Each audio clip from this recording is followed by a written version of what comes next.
In the spirit of the fact that last month we had our contest winner was about the role of the mainstream media, we had a lot of questions on, well, how do we counter this role that the mainstream media is playing? So I sat down and began to think. I mean, how many people here use social media? Does everyone have a Facebook at least, or Twitter, all that? There's other ways around, there's other ways around just using the MSN for your actual information. As of 2012, a study showed that 90% of everything you hear through television, newspaper, film, and radio is owned by 6 corporations. They're GE, News Corp, Disney, Viacom, Time Warner, CBS. They own everything. News Corp is your Fox News and your Wall Street Journal. GE's NBC, Universal. Time Warner owns CNN, HBO, Time Magazine. CBS obviously owns CBS and the 60 Minutes. Basically what we started with, 1983, there was 50 companies that owned the media. And through mergers and conglomeration, they basically cut it down to 6. But there is an upside. A recent Pew research poll shows that 6 in 10 Americans get some amount of news from social media. So only 38% never get any. So, and then according to this, 18% get it often and 26% get it sometimes. So a majority of people are at least getting some news from their social media feed. So this is good news for us because we can actually use this to our advantage. All right, so what can you do? If you don't have a social media account, create a social media account. Twitter, Facebook are your 2 biggest. You can get a lot of outreach. Instagram is something, it's not for everybody, it's more pictures. It's kind of hard to get your message out, but it's still good for sharing just small images, messages to pass on through that way. Another big one's Reddit. We'll go over this one a little bit later. Other thing, find your own alternate sources. I'm going to provide you a few, but what I'm providing is literally just going to be the tip of the iceberg as far as alternate media sources and alternate things to use when you're actually online. And then obviously, once you get both of those, use that platform to spread your knowledge. We all are in agreement that we all approve of about the same ideals. I mean, there's some difference. Some of us might be Tea Partiers, some of us may be more libertarians, but we're all in the general consensus of what we believe in falls in the same area. But we have a lot of family members who might not. We have a lot of friends who might not. So it's you don't want to go out there and force your views upon them. But I mean, you're on social media and they post something false. Well, you've now found alternative media. You can pull up, I have facts on this. Well, here's the real facts. Here's the link to these facts. Basically, this is getting to where you can begin to show everyone else what you already know, but this just helps it out a little bit easier. All right, great sources of information. One of the biggest things out there, a lot of people like, especially if you're going for Second Amendment, is crime statistics. Everyone loves their crime statistics. Everyone likes to prove it. It's really, really simple to get these actually. If you just go to, we're gonna digitize these so everyone will have these links, these handy links for themselves afterwards. But all you're gonna go to is go to FBI.gov services. They basically have different programs where you can run. There's the current one out right now that they're moving to, which we need to talk to Cambridge because they're not on it right now. It allows you, it actually breaks it down into a map. So you can click on the map, go to the area, and then click on individual police stations and see the crime reported for that year broken down into the major crimes. So violent crimes, murders, arsons, rapes. It actually breaks everything down by station, so you can actually go around and look at anywhere and see their crime rates. So someone tells you this area has a higher crime rate, well, this is a gun control area, here's theirs, here's our cities. They even break that down for you in their own little niche breakdowns where they take basically any city that's over 100,000 and they show you what the crime rate is for that population. So it's not useful for much, but it's useful, like I said, for the Second Amendment argument, because that's always the biggest one, is these cities are safer, or you can also use it for basically this sanctuary city argument too. These cities are safer. Well, here's the crime statistics that show that your city's not safer. A lot of other things with that. Right now, using that information, everyone's talking about how crime's increasing everywhere. Well, actually, the national trend shows that crime is on a downward stretch, and it still is. Now, there's an exception to that. If you go on there, the state of Ohio has actually increased in violent crimes over the last 2 decades. So we've increased by about 20% since 1995 as far as numbers. So something to think about. That could be an argument for the opioid crisis. Racist narrative. How many people have heard Trump's racist in the last 24 hours? Probably. I don't. Yeah, so you don't think you have to raise your hand for this one. One of the biggest issues behind the racism is you'll hear a news story about how something racist has occurred, and you won't hear the result of it. There have been a couple church burnings a while back. Actually the biggest example is probably the ones where they were knocking down headstones everywhere, and they were blaming it on alt-right radicals. Well, it ended up being different people, parishioners in areas that were burning their own churches down, or different people on the left that were actually supportive of Antifa or socialism that were doing all this damage themselves. The problem is while the story is big, the actual news and retractions are not. And it's hard to find that. So basically, if you go and search most of these crimes, you're just gonna find the original story. You're not gonna find the results of it. This group over here, www.fakehatecrimes.org, basically sat down, and so far they've started from 2012, they've pulled every news source they can, and they've basically, anything that was considered a hate crime that was eventually disproven, they've logged it on there. So from 2012 to current, there is, I believe, 367 fake hate crimes that they've officially logged in there. With each of them, it has the original, and it also has a link to what the final story was and disproving it.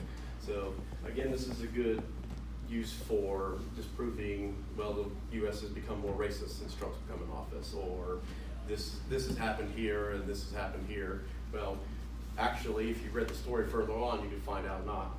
A little bit interesting, I know it's going to be hard to see here, but can anyone guess the most active month for fake race hoax crimes in the last 3 years? November 6th. 2016. They're right after the election. If you can see these graphs here, the huge spike that you see, that is the month of the election of Trump. No, that didn't work. So.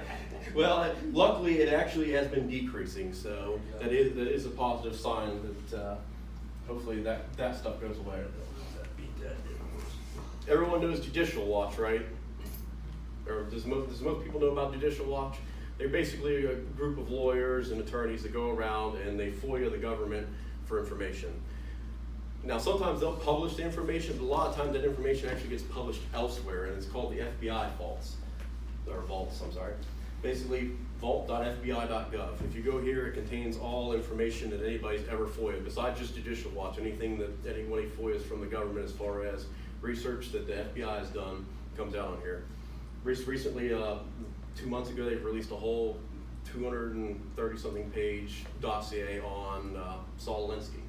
So apparently back in the 40s and 50s, they were following Saul Alinsky because they thought he was a communist. So it's interesting reads, but there's more than just that. If you see a lot of the FOIA requests for, let's say, Clinton emails, they're on here.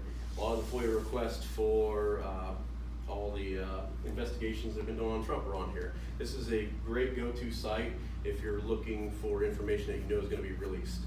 Instead of just getting it fed to you through the mainstream media, which is usually going to portion out different parts to whoever the fix is, whether it's good for our side or bad for our side, all the information is actually here. So it's actually a really, really good site to go to. The other flip of that coin is going to be WikiLeaks.com. I know you guys have all heard about the Podesta emails probably. How many actually went on there on WikiLeaks and read any of them? Anybody?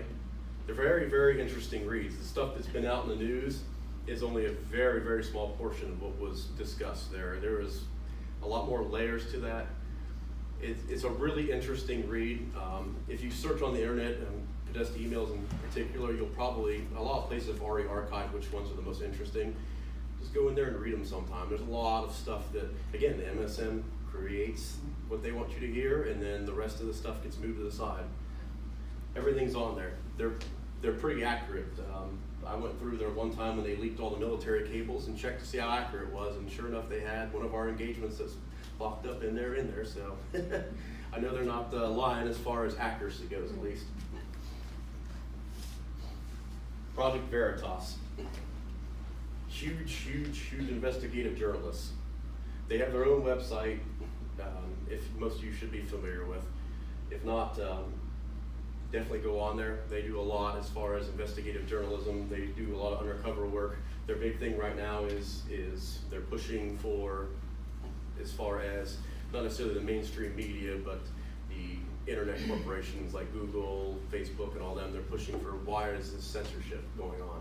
So they're trying to get whistleblowers. So a lot of this is when people say, "Oh, this isn't, you aren't being censored and stuff." We now have video evidence of it. So this is another good source, and they have videos that, I mean, you can't really deny what's going on with it. Obviously, Judicial Watch is another good one. Another one we use around our house is Real News Revolt. This is Trey Vaught. He's a former, he used to work for NSA, and he's a former Army vet. He's got a lot of connections in with all these, with the former deep state. So he's already been in that, so he kind of knows what's going on. He does a lot of investigative journalism on his own, and he basically takes what's going on for the day and he'll break it down very simply for you. Another one, this one, he's really good for as far as issues. He's good at calling out the Democrats, but he is a Democrat, so you might have to take him in small doses. But I don't know if anyone heard Tim Pool here. All right. He's an investigative journalist. He got really famous during the Occupy Wall Street movement. He was the one who was doing most of the filming of what was going on, of the riots and everything like that. So he got famous off that, and since then he still does that. He goes and he does filming in different locations. He does a lot of investigative work as far as that goes. He's really, while he is a Democrat, he holds Democratic ideals, he's really keen on free speech, and he's really keen on like basic libertarian policies, where if the government doesn't need to be interfering with it, then they don't. He's really good to use, especially to your more liberal friends, because he is a liberal, and he will tell them straight out. He will spout his ideas. I believe in universal health care. I believe in a living wage. So it's kind of hard to argue that you're using a source, because I mean, let's be honest, most people cite a Fox News story or a Breitbart news story to their friends, where they're going to say, "Oh, well, that's right wing, I'm not listening to it." It's kind of harder when you actually have a left wing source citing this. So sometimes he's hard to stomach, but sometimes he's got really great ideas, and it's really good for a push to, hey, this is, like, his biggest thing is Antifa right now. He's been going on Antifa, and the news avoids that a lot. Well, he's been there filming them, so he's got all these images of them doing violence and stuff, and he's been a huge push on that. So, like I said, take it with a grain of salt. All right, Reddit. Is anybody here on Reddit or ever used Reddit? All right, for those that haven't, this is a really good resource. It's basically, if you like Facebook, except you don't have your own personal stuff. It's just people posting information and then people commenting on it. The big thing behind here isn't all of Reddit. It specifically is the Donald on Reddit. And again, we'll send you this. Now, this is going to be a little bit of an issue right now, because the Donald is under quarantine, because they're trying to, again, suppress conservative thoughts and views. So they're trying to actually get rid of this link. But the big thing behind the Donald is for most of you that have Facebook, you probably see like funny pictures with different comments on them, making different fun of different things. I'm sure you guys all saw that during the election. Over 40% of what you saw comes from the Donald. It's the second largest producer of all images that float around on Facebook that are political. The only one who beats them is Poll. We're not going to talk about that because that's a deep, dark area of the internet that we'll leave alone.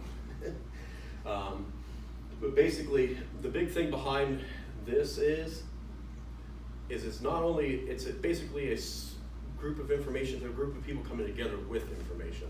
So whenever event goes on, you're not only going to get that event posted, but you're going to get people talking about it. And the big thing behind that group is source. So everything's going to want sourced information. So if you're posting something on here, someone's going to be posting sources to it. And you're also going to start getting discussions. So it's not just one or two ideas, you're getting crowdthink from the whole United States in general, and sometimes outside. So as far as news sources go, as long as you're making sure whatever you're reading has been sourced, it's good for breaking news, it's good for knowing what's going on. Personally, Donald Trump has been on there and posted on there.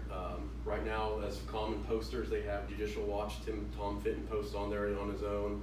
We have Project Veritas, they have their own post on it. So a lot of breaking news comes here first and then gets floated out on the internet. It's basically the hub. So half of what you see on Facebook, almost half of what you see on Facebook comes from here. So it's a good place to get at least up on the up. Like I said, right now it's a little hard to get into because it's quarantined, so you'd have to make sure you actually have a real login to Reddit to do it. So that's going to be only the downsides to that. Everyone knows the problems with YouTube. There's another website called BitChute that does most of the videos. So most of the videos on YouTube are transferred over to BitChute and they play on that. A lot of the conservative movements who have been starting to get banned on YouTube, who aren't allowed to do money on YouTube, like Steven Crowder or Milo Yiannopoulos, or all those, the ones who are loud and tend to get in a lot more trouble, well, they can't post it on YouTube, so you go to BitChute instead. A lot of them still actually have that, or actually you're still getting paid on there. All right, and really important internet resource, archive.org. Everyone heard everything that goes on the internet is permanent, right? Well, semi-permanent actually. If you can post it and delete it fast enough, you might not get caught. Anyone can snap a picture of anything. Like say someone tweets something really bad and they wanted to retract it. Well, anyone can snap a picture of it. The problem with a picture is we have Photoshop now. So anyone can, I can alter it in about 10 minutes to make it look and be any tweet I want it to be. I can have the president saying all kinds of crazy stuff, or I can have the left refusing that they love them. You can't use a photo for proof of what somebody did. This is where Archive comes in. It's an actual internet-based program that sits down and stores whatever web page you place into it and stores it at that time and date and exactly how it is. So you see something floating around that you know is going to be in trouble. I don't know, CNN's story about how the Covington kids were horrible before they did the retractions that were out for 3 days. You go on Archive, you take their URL, you slap it in the archive, you click save, and it'll lock it in there. So now they may go and change the story the next 2 or 3 days saying, oh, well, we didn't believe this, but this was what was reported. You can't do that anymore. Archive literally backdates it and shows you, when you click on it, shows you, hey, this was saved at this time, this is what it really said. Then there's no argument between it. It's literally on its own server and it's on its own principles and protections. So it's the better way than just the screenshot, because like I said, with a screenshot you can always argue Photoshop. With Archive you cannot do that. So it is huge as far as using anything you see that shouldn't be on there as proof that it was on there. Another big issue, or big resource is Charity Navigator. A lot of the charities out there, there's a lot of good charities, there's a lot of bad charities. Charity Navigator, free site you can go on to. It's really easy. You can go on there and you can search any charity. And yes, the Clinton Foundation is on there. The nice thing about it is when anybody, if you're wanting to donate, or if you're wondering if maybe, hey, these guys say they're Republican and they're donate to me and I'll help you out with this. But you can go on there, as long as they've been around for a year or two, you can pull their tax records and find out how much money they're giving to what the cause is, how much money the CEOs are getting, how much money they're paying for administrative work, everything. It breaks it down pretty well for you. So it's a really, really good resource as far as checking anything like that. Newsbusters. This is the site that's the MSM accountability site. You go here, they basically, their whole job is they take apart any of the MSM news. So anything that they know is blatantly false, they'll sit down and pull the story, oh, CNN said this today. Well, here's why this is wrong. It's basically Snopes for the right. So it's a really good site for breaking any of that down. Search engines. Everybody knows anything you do on Google is marked, watched, monitored. You're basically spied on by Google, anything you do. We want to try to move away from that, especially now with the conservative issues and the reveal of Veritas that they're actually stopping a lot of conservative searches. Just like, for instance, if you search the Donald on Google right now, you couldn't even find it in the first 10 pages. So, and that's the largest Reddit website for conservative supporters. If you literally typed it in that way, you couldn't find it. Same thing right now, if you typed in, the big issue they have going right now is you typed in Clinton and Epstein for photo and clicked on photographs. Well, instead of showing Clinton and Epstein photographs, they now show Trump photographs. It won't even autocomplete for you. So, as Veritas showed, there's a huge swing where they're controlling what comes up on your search engine. So, why use somebody who's manipulating you? There's several different things you can use, and these can easily be done in your phone too. You can usually change your search engine in your phone. Myself, I prefer Bing. They spy on you just like everybody else does, but they at least pay you for it. So they have a program you can sign up so you get paid for it. They pay you in points and you can use it to their Microsoft store, go to buy movies, buy whatever you want. At least you know you're getting paid for being spied on. I mean, Google's doing it and you're giving it to them for free. So the other one you could use is and Bing's still backed by Microsoft, so it's still a really, really good search engine. It's really good in depth. It's actually one of the better for news also. But the other big one is DuckDuckGo. Now this is a smaller company. The searches are decent, but they're not as great as Google or Bing, obviously. But their whole promise is they don't track anything you do. So it's a smaller startup. The guy who helped found this was, I believe, the original guy who made the Firefox, which now spies on you too. He made Firefox and not spy on you, and everything ends up that way in the long run. But those are just two alternatives. All right, ways to support. Everyone knows you can donate. Does anyone here know about the Amazon Smile program? Does everyone here use Amazon? I'm sure everyone uses Amazon regular. If you use Amazon at all, make sure you go on to Amazon Smile. You can register basically to wherever you buy.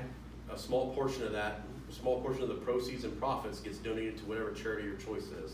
So you can donate it to whatever cause you want, or you can donate it to Judicial Watch, Project Veritas, anything. So it's a really good program, and obviously that donation takes from direct profits to whatever Jeff Bezos wants to donate to. So, another big thing is if you do find alternative sources of media you like them, make sure you're visiting them. At least try to visit them every day, and especially as far as websites go. These guys on videos and websites, they rely on clicks. They rely on internet traffic. So the more traffic they have and the more interactions you do. So if they have a video posted and you go on there, if you like it, comment. It may not seem like a lot, but as far as ads go and how they charge and pay them for ads and everything like that, the more interactions and the more clicks they get, the higher they can make. So these guys aren't making a lot of money, so and you're just basically given a few seconds of your time to pay. So it's always a good thing at least to give some kind of interaction on there. Of course, what can you do on your own social media? Report any abuses. Even if they don't do anything about it, when you report it, make sure, again, we go back into the archive. You archive what you saw, report it, and they don't do anything. You can't really snapshot or you can't really archive a report answer, but you can snapshot that. And then you can again archive it if it hasn't changed. So that's again why we went over archive. So if it's reported and they do it and they don't change it, you now have it in there as proof for when they finally do change it down the line maybe, or if something happens later. It's also good for your stuff if you've posted something conservative and there's nothing wrong with it, you can archive your own post. And if they try to say, well, you were being this or that, you now have it saved so no one can modify what you do. And again, the other biggest thing is whenever you're talking to people online, because this is the whole point of this is to gather this information and spread it. Make sure you're using citations. It's a huge thing. I don't just say, well, this is basically what they said. There's 20% of people from here do this. Well, have that citation. Have that. Hey, this is from FBI.gov, or hey, this is from statistics.org. Make sure you're always doing a cite for that. Is there any questions about any like these social media uses? You're going to give us all those links? Yeah, I will create a links list to actually use for it, so it's a little easier to access because it's hard typing. Some of them are pretty long as far as typing it in. We'll post it on the website as soon as we figure out how to do that. Yeah, as soon as we figure out how to get the website going up all the way. Yeah. That'll be interesting, but probably not something I should read before I go to bed, because I won't be able to sleep after. Some other people. Some of it. Yeah, save the Get my Podesta blood emails. pressure up. Save the Podesta emails for Yeah. when you're wide awake, because you'll be mad and won't be going to bed. But yeah, it's basically just reach out there and look around. There's a lot of resources out there. But the MSM covers it up. So you need to find out what's really going on. You gotta look, unfortunately, in this day and age. And don't use Google. Google was bad. Any other questions?